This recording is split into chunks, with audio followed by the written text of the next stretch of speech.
2026 April 29, 30, మే 1వ తేదీల్లో కాన్హా శాంతివనంలో పూజ్యశ్రీ బాబూజీ మహారాజ్ 127వ జయంతి వేడుకల సందర్భంగా దాజీ ఇచ్చిన సందేశం పూర్తిగా జీవించని జీవితం.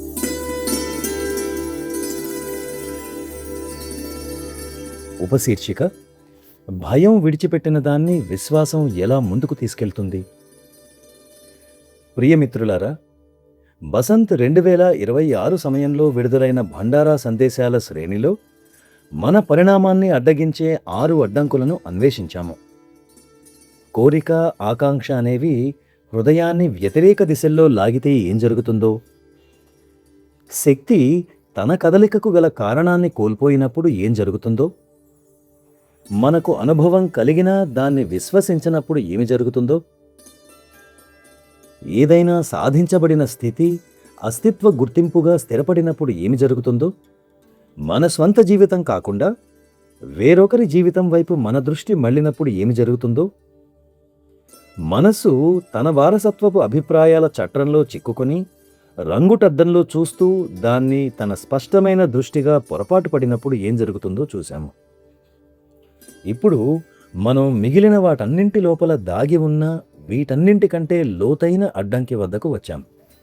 ఒక వ్యక్తి తన జీవితమంతా ఒకే ద్వారానికి కాపలాగా గడపడం గురించిన ఒక పాత కథ ఒకటి ఉంది. అతను ఒక చిన్న కుర్రవాడిగా ఉన్నప్పుడు ఆ తలుపు వెనుక అతనికి కావలసిన ప్రతిదీ ఉందని, అలాగే అతన్ని నాశనం చేయగల ప్రతిదీ కూడా ఉందని అతనికి చెప్పబడింది. కాబట్టి అతను ఆ తలుపుకు తాళం వేసి సంవత్సరాల తరబడి దాన్ని కాపలా కాస్తూ ఉండిపోయాడు. అక్కడే నిలబడి అలాగే అతను వృద్ధుడైపోయాడు. చివరకు మరణం సమీపించినప్పుడు తన పక్కనున్న దేవదూతను ఇలా అడిగాడు: ఆ తలుపు వెనుక నిజంగానే విధ్వంసం ఉందా? అది నిజమేనా అని. అప్పుడు దేవదూత ఆ తలుపు తీశాడు. ఆ గది ఖాళీగా ఉంది. అది ఎప్పుడూ ఖాళీగానే ఉంది. భయం మనల్ని ఎల్లప్పుడూ నిజమైన ప్రమాదాల నుండి రక్షించదు. ఇది మనం ఊహించుకునే వాటి నుండి కూడా మనల్ని రక్షిస్తుంది. అలా చేయడం ద్వారా మన జీవితం మన కోసం ఎక్కడైతే వేచి ఉందో ఆ గదిలోకి ప్రవేశించకుండా అది మనల్ని నిరోధిస్తుంది. ఇక్కడ అన్నింటిలోనూ ప్రవహించే అంతఃసూత్రం గురించి మనం తెలుసుకోవడం తప్పనిసరి. ఈ క్రింది ప్రకటన మనం ఇప్పటి వరకు అన్వేషించిన ప్రతిదాన్ని పునఃపరిశీలింపజేస్తుంది.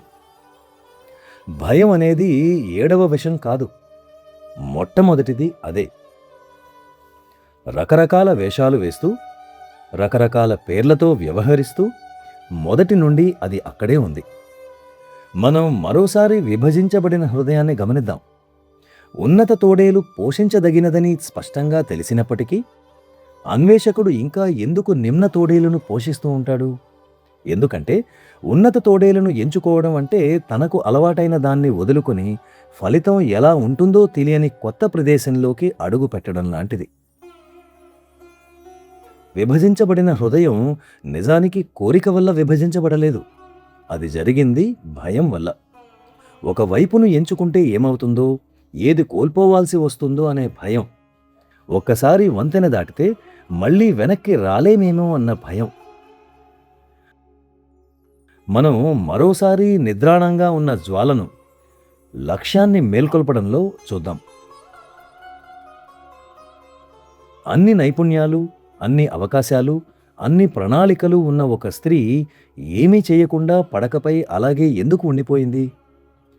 నా లోపల ఉన్నదేదో నన్ను కదలనివ్వడం లేదు అని ఆమె అంటుంది. మనం దీన్ని సోమరితనం లేదా తమస్సు అన్నాము. కానీ ఆ జ్వాలను ఆర్పేసింది ఏమిటి? అది భయం. బాధ్యత పట్ల భయం, మీరు నిజంగా మేల్కొన్నప్పుడు ఏమి జరుగుతుందో అనే భయం, మీరు ప్రయత్నించి విజయం సాధిస్తే ఆ విజయాన్ని నిలబెట్టుకుంటూనే ఉండాలనే భయం, ఒకవేళ మీరు ప్రయత్నించి విఫలమైతే ఆ వైఫల్యం మీ గురించి మీకుండే నిగూఢ అనుమానాలను నిజం చేస్తుందనే భయం. నిద్రాణమైన ఆ జ్వాల తనంతట తాను ఆరిపోలేదు. భయం దాన్ని ఊపిరాడకుండా చేసి ఆర్పేసింది. ఆపై ఆ బూడిదపై నిలబడి దాన్నే సోమరితనం అని పిలుస్తున్నది. మనం బీటలు వారిన పునాదిని బలమైన పునాదిని నిర్మించడం అనే సందేశంలో మనం తెలుసుకున్న బీటలు వారిన పునాదిని మరోసారి గమనిద్దాం. 11 ఏళ్లుగా ధ్యానం చేస్తూ చుట్టూ ఉన్నవారందరికీ స్పష్టంగా కనిపించేలా మార్పు చెందిన ఆ మహిళ ఇంకా ఇది నిజమేనా, అసలు నిజంగా ఏదైనా మారిందా అని ఎందుకు అడుగుతోంది? ఎందుకంటే తనలోని పరివర్తనను తాను నమ్మడం అంటే అది ఎక్కడ చేజారిపోతుందో అనే అభద్రతా భావానికి లోనవ్వడమే. సందేహం అనేది ప్రజ్ఞ కాదు, అది గతం తాలూకు భయం, తనకు ఇవ్వబడినది మళ్ళీ వెనక్కి తీసుకోబడుతుందేమోననే భయం. మీ పాదాల క్రింద ఉన్న భూమి మీరు అనుకున్నంత గట్టిది కాదేమోననే భయం. మనం దీనిని సందేహం అని అన్నాం, కానీ దాని అసలు పేరు భయం. సందేహమనే ల్యాబ్ కోట్ ధరించిన భయం. మనం మరోసారి అహం సృష్టించిన పైకప్పును చూద్దాం. అహం తాను నిర్మించుకున్న హరిత గృహపు ఆవరణను దాటి వెళ్ళడానికి ఎందుకు నిరాకరిస్తుంది? ఎందుకంటే బయట ఉన్న ఆకాశానికి గోడలు లేవు. ఆ హరిత గృహం వెలుపల అసలైన వాతావరణం, అసలైన గాలి, అసలైన తుఫానులు, ఊహించని అసలైన పరిణామాలు ఉంటాయి. అహం యొక్క ఆవరణ అనేది నిజానికి గర్వం గురించి కాదు, అది సంరక్షణ గురించి. ఆ గాజు గోడను పగలగొట్టినప్పుడు మీరు అన్నింటికీ బహిర్గతం అవుతారు. అహంకారం అనేది బహిర్గతం అవుతామనే భయం, అహం అనేది విజయం అనే వస్త్రధారణ చేసుకున్న భయమే. మరోసారి అరువు తెచ్చుకున్న గాయం వైపు మనం దృష్టి సారిద్దాం. అసూయతో నిండిన హృదయం తన స్వంత జీవితాన్ని జీవించకుండా ప్రక్కలకు మరొకరి జీవితం వైపు ఎందుకు చూస్తుంది? ఎందుకంటే మీ స్వంత జీవితాన్ని జీవించడం అంటే మీకు ఇవ్వబడినది సరిపోతుందా లేదా, మీకు మీరు స్వయంగా సరిపోతారా లేదా అనే ఒక భయానక ప్రశ్నను ఎదుర్కోవడమే. అసూయ అనేది నిజానికి వేరొకరి ప్రతిభ గురించి కాదు, అది మీ స్వంత ప్రతిభ సరిపోదేమోననే భయాన్ని గురించి. అసూయ అనేది పోలిక అనే ముసుగులో దాక్కున్న భయం. మనం చూడజాలని గోడల కావలను మళ్ళీ చూద్దాం. ఎందుకు మనస్సు వారసత్వంగా వచ్చిన అభిప్రాయాల వెనుక బంధించబడి తాజా కాంతి ప్రవాహాన్ని నిరాకరిస్తుంది? ఎందుకంటే పారదర్శకత అనేది భయానకమైనది. ప్రపంచం గురించిన మన దృక్పథం పాక్షికంగా ఉండవచ్చని అంగీకరించడం అంటే మనం నిలబడి ఉన్న నేల మొత్తం నేల కాకపోవచ్చునని అంగీకరించడమే. పూర్వాభిప్రాయం అనేది నిజంగా ఇతరులు లేదా ఇతర మతం, ఇతర సమాజం లేదా ఇతర మార్గాల గురించి కాదు. మనం కిటికీ తెరిచి మనకు పేరు తెలియని రంగుని లోపలికి రానిస్తే మనం ఏ గుర్తింపు మీదైతే ప్రతిదాన్ని నిర్మించుకున్నామో దాన్ని పునరాలోచించవలసి వస్తుందనే భయం గురించి. పూర్వాభిప్రాయం అంటే ఖచ్చితత్వం అనే ముసుగులో ఉన్న భయం. ఈ 7 విశాల మూలంలో ఉన్నది ఒకే వ్యాకులత, ఒకే కంపన. ఇప్పుడు మనం స్తంభనా స్థితి యొక్క నిర్మాణం గురించి తెలుసుకుందాం. భయం అనేది అతిశయోక్తి ద్వారా పనిచేస్తుంది. ఇది జరగబోయే ఒక చిన్న ఫలితాన్ని తీసుకొని మొత్తం దిగంతాన్ని ఆక్రమించేంతగా దానిని పెంచుతుంది. భయం చేతిలో నేను విఫలమైతే ఎలా అనేది ఒక నిశ్చయమైన విపత్తుగా మారుతుంది. వారు నన్ను తిరస్కరిస్తే ఎలా అనేది నిస్సందేహమైన సత్యంగా మారుతుంది. నా సామర్థ్యం సరిపోకపోతే ఎలా అనేది ఇంకా సంపూర్ణంగా జీవించని ఒక జీవితంపై వెలువడే అంతిమ తీర్పుగా మారుతుంది. కఠోపనిషత్తులో మృత్యుదేవత అయిన యమధర్మరాజు నివాసానికి అత్యున్నత సత్యాన్ని కోరుతూ స్వచ్ఛందంగా వెళ్లిన బాల నచికేతుని కథ ఉంది. అతని తండ్రి ఒక పవిత్ర యాగాన్ని చేస్తూ పనికిరాని పాత వస్తువులను దానమిచ్చి ఉత్తమమైన వాటిని తన వద్దే ఉంచుకుంటాడు. దానిలోని డొల్లతనాన్ని గమనించిన ఆ బాలుడు, నన్ను ఎవరికి దానం ఇస్తావు అని తన తండ్రిని ముమ్మారు అడుగుతాడు. ఆ తండ్రి క్షణికావేశంలో నిన్ను మృత్యువుకు ఇచ్చేస్తాను అని అంటాడు. అలా ఆ బాలుడు వెళ్తాడు. పెద్దవాళ్ళందరూ దేన్నైతే చూసి భయపడతారో ఆ మృత్యువు దిశగా ఒక చిన్న పిల్లవాడు వెళ్ళాడు. అది అతను నిర్లక్ష్యంగా చేసిన పని కాదు. నశించిపోతాననే భయం కంటే సత్యం పట్ల అతనికున్న తపన చాలా గొప్పది కాబట్టి అలా వెళ్ళాడు. నచికేతుడు అక్కడికి చేరుకున్నప్పుడు మృత్యుదేవత అయిన యముడు అక్కడ ఉండడు. ఆ బాలుడు మృత్యువు ద్వారం వద్ద 3 పగళ్ళు 3 రాత్రులు కూడు గూడు ఓదార్చే తోడు ఎవరూ లేకుండా అలా వేచి ఉంటాడు. యముడు తిరిగి వచ్చినప్పుడు ఆ బాలుని ధైర్యానికి ముగ్ధుడై 3 వరాలు కోరుకొమ్మని అంటాడు. అతను కోరుకున్న మొదటి వరం తన తండ్రి కోపం చల్లారాలి. రెండవది స్వర్గానికి దారితీసే అగ్ని క్రతువును బోధించాలి. ఈ రెండూ వెంటనే మంజూరు చేయబడ్డాయి. కాని మూడవ వరం మృత్యువును సైతం వణికించింది. మనిషి మరణానంతరం ఏం జరుగుతుందో నాకు చెప్పండి. ఆత్మ ఉనికిలో అలాగే ఉంటుందా? నాకు సత్యాన్ని చెప్పండి అని అడిగాడు. భయం వల్ల అంగీకరించగలిగే ప్రతిదాన్ని ఇచ్చి యముడు నచికేతుని ప్రలోభ పెట్టడానికి ప్రయత్నిస్తాడు. సంపదలు, రాజ్యాలు, దీర్ఘాయువు, సౌందర్యకాంతలు, ఊహకందని సుఖాలు, ఇలా సామాన్యంగా ప్రపంచం కోరుకునే ప్రతి బహుమతిని యమధర్మరాజు ఆ బాలుని పాదాల వద్ద ఉంచుతాడు. నచికేతుడు వాటినన్నింటినీ నిరాకరించి ఇవన్నీ అంతమైపోయేవే అని అంటూ, మీరు మృత్యువుకు అధిపతి, దీన్ని గురించి అందరికన్నా మీకే బాగా తెలుసు, ఏది అంతమవదో దాన్ని గురించి నాకు చెప్పండి అని అడుగుతాడు. ఇదే విశ్వాసం యొక్క అత్యంత స్వచ్ఛమైన రూపం. ఆత్మ ఉత్కృష్టమైన ప్రశ్నను అడుగుతున్నప్పుడు దానికి అల్పమైన సమాధానాన్ని అంగీకరించేందుకు నిరాకరించడం. ఇది నిర్భయత్వం కాదు, ఇది ఒక తపన. ఆ తపన ఎంత ఉన్నతంగా మారిందంటే దాంతో పోలిస్తే భయం చాలా చిన్నదిగా కనిపిస్తుంది. చారీజీ మహారాజ్ ఒకసారి ఈ కథను గుర్తు చేసి, నేర్చుకోవాలనే తపన ఉన్నవారికి మరణమే గొప్ప గురువు అని వివరించారు. నచికేతుడు మృత్యువు పట్ల తనకున్న భయాన్ని జయించలేదు. అతను కేవలం తన భద్రత కంటే సత్యాన్నే ఎక్కువగా కోరుకున్నాడు. కాపలా కాయబడుతున్న ఆ తలుపును తెరిచే తాళంచెవి ఇదే. తొలగించడం ద్వారా భయం జయించబడదు. భయాన్ని అసంబద్ధమైనదిగా చేసే గుణాన్ని పెంపొందించుకోవడం ద్వారా మాత్రమే అది సాధ్యమవుతుంది. తన బిడ్డను రక్షించడానికి మండుతున్న భవనంలోకి దూసుకెళ్లే తల్లి అగ్ని పట్ల తనకున్న భయాన్ని జయించాలని ఆగి ఆలోచించదు. ఆమె ప్రేమ ఆ భయం కంటే చాలా విశాలమైంది. అక్కడ అగ్ని మారలేదు, ఆమె మారింది. ఈ నేపథ్యంలో జీవించబడని సంస్కారాల గురించి మనం తెలుసుకోవడం ఎంతైనా ముఖ్యం. ప్రయత్నించి విఫలమైన కలల కంటే కనీసం ప్రయత్నం కూడా చేయకుండానే నశించిపోయిన కలలు ఆ కలగన్న వారిని మరింతగా వేధిస్తాయి. సంప్రదాయం ఎల్లప్పుడూ బోధించే జ్ఞానం ఇదే. విఫలమైన సంస్కారాల కంటే అసంపూర్తిగా మిగిలిపోయిన పనుల వల్ల కలిగే సంస్కారాలు మరింత లోతుగా నాటుకుంటాయి.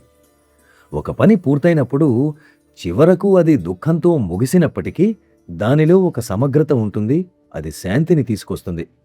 కానీ వదిలివేయబడిన కలలో అటువంటి సమగ్రత అనేది ఉండదు. అది పరిష్కారం కాకుండా భయం కారణంగా మనం సమాధానం ఇవ్వలేని ప్రశ్నగా మిగిలి మన చైతన్యంలో నిరంతరం సజీవంగా ఉంటుంది. సాయంత్రం చేసుకునే హార్ట్ఫుల్నెస్ నిర్మలీకరణ పద్ధతిలో మనం కూర్చుని ఆ రోజంతా ఏర్పడిన ముద్రలు వెనుక నుండి తొలగిపోయేలా చేస్తాము. మనం చేసిన వాటిని, మాట్లాడిన వాటిని, అనుభవించిన వాటిని వదిలివేస్తాము. కానీ అరుదుగా చర్చించబడే ఒక విషయాన్ని మనం ఇప్పుడు పరిశీలిద్దాం.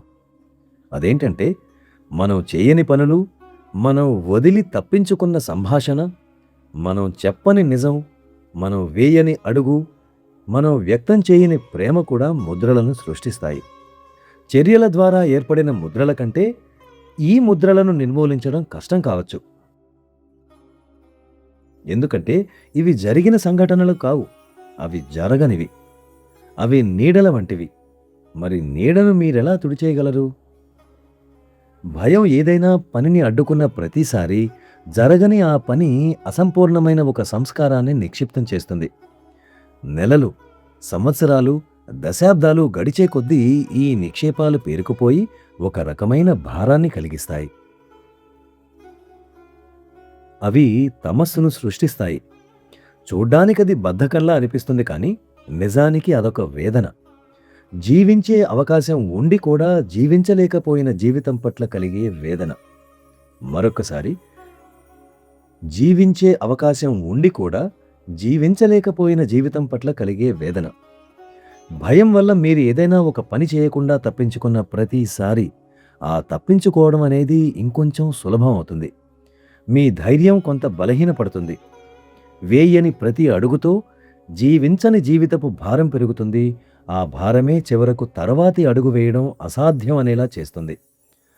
అది మీరు కదలలేకపోవడం వల్ల కాదు, మీరు చాలా కాలం ఒకే చోట నిలబడి ఉండటం వల్ల నేల మీ పాదాల చుట్టూ పెరిగినట్లు అనిపిస్తుంది. మరి మనల్ని నడిపించేది ఏమిటి? ఆధ్యాత్మిక కోణంలో విశ్వాసం అంటే నిదర్శనం లేని నమ్మకం కాదు, అది అనుభవం నుండి పుట్టిన నమ్మకం. ధ్యానంలో కూర్చుని తనకంటే ఉన్నతమైన అస్తిత్వాన్ని స్పష్టంగా అనుభూతి చెందిన వ్యక్తి భయం వివరించలేని ఒక అనుభవాన్ని పొందుతాడు. ప్రతిరోజు నిరంతరాయంగా సంవత్సరాల తరబడి పునరావృతమయ్యే ఈ అనుభవం ఒక పునాదిని స్వాప్నికుని పాదాల కింద నిర్మిస్తుంది. ఆ పునాదిని భయం చెరిపి వేయలేదు. హార్ట్ఫుల్నెస్ పద్ధతిలోని ప్రాణాహుతి భయం సృష్టించే ఉచ్చును విచ్ఛిన్నం చేస్తుంది. హృదయంలోకి ప్రాణాహుతి ప్రవహించినప్పుడు అది భయంతో వాదులాడదు లేదా దానికి వ్యతిరేక నిదర్శనాలను చూపదు. భయం తన అధికారాన్ని కోల్పోయే విధంగా అది కేవలం ఆ శూన్యాన్ని అనుభూతి చెందగలిగే ఒక వాస్తవికతతో నింపుతుంది. ఎవరైనా దీపాన్ని వెలిగించినప్పుడు చీకటిని చూసి మీరు భయపడరు కదా. ఇక్కడ చీకటి జయించబడలేదు, దాని ప్రాముఖ్యత తీసివేయబడింది. ఇక్కడ మార్గదర్శకుని పాత్ర కూడా ఉంది. తల్లిదండ్రుల చెయ్యి పట్టుకున్న పిల్లవాడు ఒంటరిగా వెళ్లేందుకు భయపడే గదిలోకి కూడా ధైర్యంగా వెళ్తాడు. గది మారినందువల్ల కాదు, ఆ చేయి ఇచ్చే భరోసా వల్ల ఆ గదిలో ఏమున్నా ఎదుర్కోగలననే ధైర్యం ఆ బిడ్డకు వస్తుంది. ఆధ్యాత్మిక మార్గదర్శి అత్యంత లోతైన స్థాయిలో ఇదే పనిచేస్తారు. ఈ మార్గంలో ఒకరు నడిచారు అనే సజీవమైన భరోసాను ఇస్తూ, ఆ మూసిన తలుపు వెనుక ఉన్న గది ఖాళీగా లేదని, అది ప్రమాదకరం కాదని, మీరు వెతుకుతున్న దానితోనే అది నిండి ఉందని, మీకు అవసరమైనంత కాలం ఈ చేయి మీకు తోడుగా ఉంటుందని ఆయన ధైర్యాన్నిస్తారు. బాబూజీ మహారాజ్ ఒకసారి మానవాళి గురించి చాలా సున్నితంగా మనం చర్చించిన ప్రతి విషయాన్ని ఒక కొత్త కోణంలో వివరించారు. మానవులందరూ భరోసా అవసరమైన పిల్లల వంటి వారని, వాళ్లకు తెలిసినా తెలియకపోయినా వాళ్ళందరిలో యుగయుగాల నుండి వస్తున్న ఒక లోతైన భయం దాగి ఉంటుందని ఆయన అన్నారు. తమ నిజమైన స్వగృహానికి దూరంగా ఉండటం వల్ల వాళ్ళు ఒక రకమైన శూన్యతను అనుభవిస్తారని, ఎప్పుడో ఒకప్పుడు దాన్ని భర్తీ చేయాల్సిన అవసరం ఏర్పడుతుందని ఆయన అన్నారు. దయచేసి పై పేరాను మళ్ళీ చదువుదాం.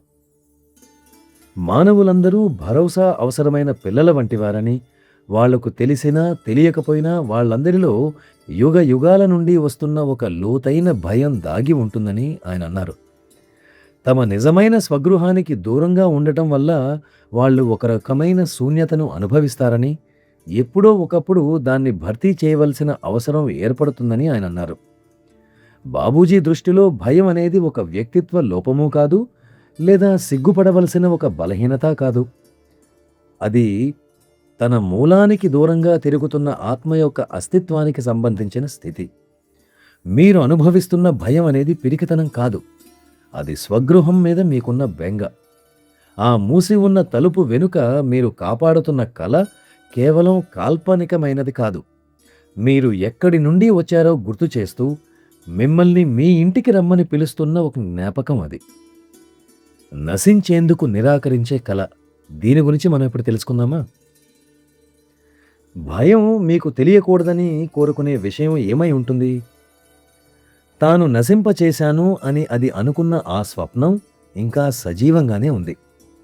మీరు వివరించలేని అశాంతిలో, బాహ్య సౌకర్యాలు ఉన్నప్పటికీ మిమ్మల్ని వీడని అసంతృప్తిలో, రక్షణ వ్యవస్థలన్నీ క్షీణదశకు చేరుకున్నప్పుడు, అనుమతి లేకుండానే ఉదయం 3 గంటలప్పుడు హృదయం మాట్లాడేటప్పుడు వచ్చే ఆ అపూర్వమైన ఉద్దీపనలో అది సజీవంగానే ఉంది.